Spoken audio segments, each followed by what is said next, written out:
की सोच पे पहरा देंगे ठोक के, बाबा साहब की सोच पे पहरा देंगे ठोक के, नहीं सहेंगे, नहीं सहेंगे, बाबा साहब का अपमान नहीं सहेंगे, नहीं सहेंगे, नहीं सहेंगे। अमित शाह देश से माफी मांगे, माफी मांगे, माफी मांगे, अमित शाह बहुजन समाज से माफी मांगे, माफी मांगे, माफी मांगे। और अमित शाह मुर्दाबाद, मुर्दाबाद। बाबा साहब की सोच पे पहरा देंगे ठोक के, जय भीम, जय भीम, जय भीम, जय भीम। जय भीम।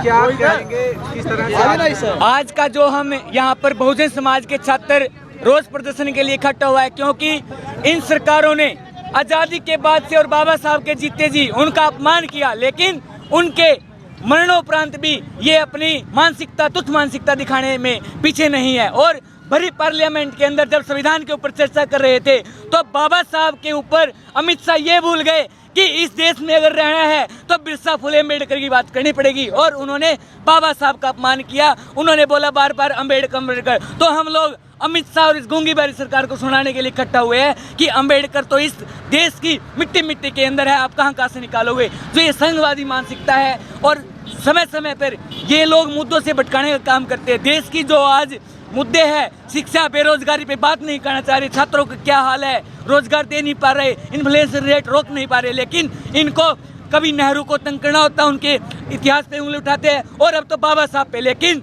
बाबा साहब के न्याय इस देश में न होकर पूरे विश्व के अंदर बाबा साहब को मानने वाले हैं। अमित शाह ये बात भूल गई। इलेक्शन के समय से इसके सामने चरणों में पड़े हुए थे, आज उनका ही ऊपर आप उंगली उठा रहे हैं। तो आज बहुजन समाज के छात्र इकट्ठे हुए थे और अमित शाह का पुतला दहन किया है। अमित शाह अगर या तो माफी मांगे, वरना पूरा बहुजन समाज, आज तो ये छात्र विंग है, सभी के सभी बहुजन समाज के लोग उनका विरोध करेंगे और विरोध विश्व स्तर पर विरोध होएगा। ये बात बीजेपी सरकार जान ले।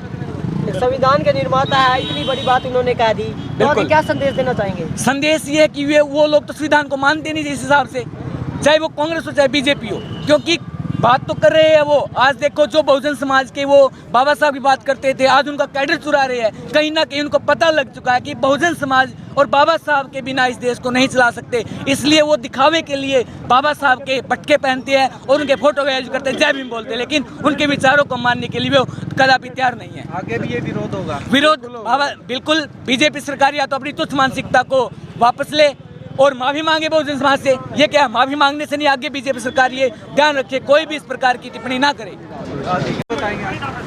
आज जो हमारा प्रदर्शन हुआ है ये सिर्फ एक यूनिवर्सिटी लेवल पर हुआ है, हम इसको ज़्यादा बड़े स्तर पर भी लेके जाएंगे।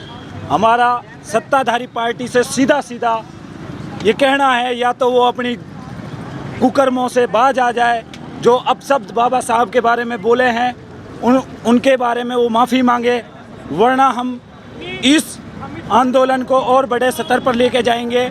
और बाबा साहब अमित शाह जी कहते हैं कि बाबा साहब का नाम लेना एक फैशन हो गया। बाबा साहब का नाम सिर्फ फैशन नहीं, एक क्रांतिकारी शब्द है। उसने इस देश की महिलाओं को, इस देश के पिछड़े वर्ग के लिए इतना काम किया। उसने इस देश के लोगों को ये बताया कि चाहे संसद में बैठा आदमी हो, चाहे 300 रुपये की दिहाड़ी करने वाला मजदूर हो, वो सब एक बराबर हैं। संविधान के आगे सब बराबर हैं। आर्टिकल 14 ऑफ इंडियन कॉन्स्टिट्यूशन ये कहता है कि everyone is equal in front of, चाहे वो प्रधानमंत्री हो, चाहे वो 300 रुपये की दिहाड़ी करने वाला मजदूर हो।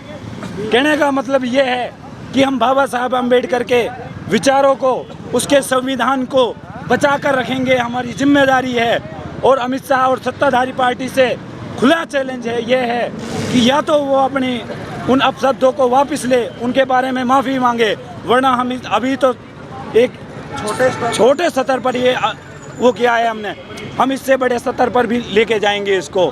बाबा साहब के बारे में जो अपशब्द कहे हैं अमित शाह को, उनके बारे में माफ़ी मांगनी होगी।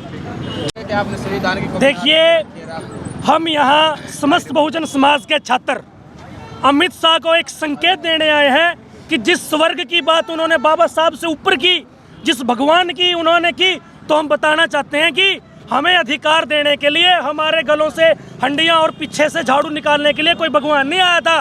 14 अप्रैल 1891 को मध्य प्रदेश के महू में बाबा साहब अम्बेडकर पैदा हुए थे, जिन्होंने हमें वो तमाम अधिकार दिलाए जो एक बहुत बड़े तबके की जमात के अधिकार थे और उनकी व्यक्तिगत स्वतंत्रता थी। लेकिन वो भरे संसद में कहते हैं कि Ambedkar fashion, Ambedkar is not a fashion, is a passion. हमारा मान है, सम्मान है, अभिमान है, और हम हमारे मान और सम्मान के साथ कोई खिलवाड़ करेगा, उसकी तरफ कोई उंगली उठाएगा तो उसको नेस्तनाबूद करने का काम हम करेंगे। सभी को क्रांतिकारी जय भीम जय भारत। अरे धूल चटा दो उन गीतों को जो घर में घुसकर घात करे। अरे सबक सिखा देना मेरे बहुजन समाज के लोगों, जो आपके मसीहा का अपमान करे, जो आपके मसीहा का। अमित शाह मुर्दाबाद, मुर्दाबाद, मुर्दाबाद, अमित शाह मुर्दाबाद, मुर्दाबाद, मुर्दाबाद। साथियों, ये मनवादी सरकारें, ये तुच्छ मानसिकता के लोग आप लोगों को समय समय पर देखते हैं कि ये लोग जिंदा है या इन लोगों का जमीन मर चुका है। लेकिन हम दावे के साथ कहते हैं, हमारे बहुजन समाज के युवाओं के साथ, हमारे बहुजन समाज के लोगों का विश्वास है कि वो जिंदा नजर आते हैं। वो कहा था किसी ने कि असूलों पर आ जाए तो टकराना भी जरूरी है, असूलों पर आ जाए तो टकराना भी जरूरी है, जिंदा नजर आना भी जरूरी है। जय भीम जय भीम। तो हम अमित शाह के द्वारा जो बाबा साहब के ऊपर जो टिप्पणी की गई है उसके कड़े शब्दों में निंदा करते हैं, उसके कड़े शब्दों में अपमान करते हैं। तो हम आज हमारे छात्र संगठनों की तरफ से, हमारे युवाओं की तरफ से अमित शाह के पुतला का दहन करेंगे और उनके कड़े शब्दों में निंदा करेंगे। तुम्हारे साथियों, इन्हीं शब्दों के साथ मैं अपनी बात को विराम देता हूँ। जय भीम के बाहर फूंक दिया है। इन्होंने कहा है कि या तो अमित शाह माफ़ी मांगे, अगर वो माफ़ी नहीं मांगते हैं तो आगे भी इससे बड़ा प्रदर्शन जो है ये करने जा रहे हैं। तो फिलहाल इस वीडियो को आप ज़्यादा से ज़्यादा शेयर कीजिए।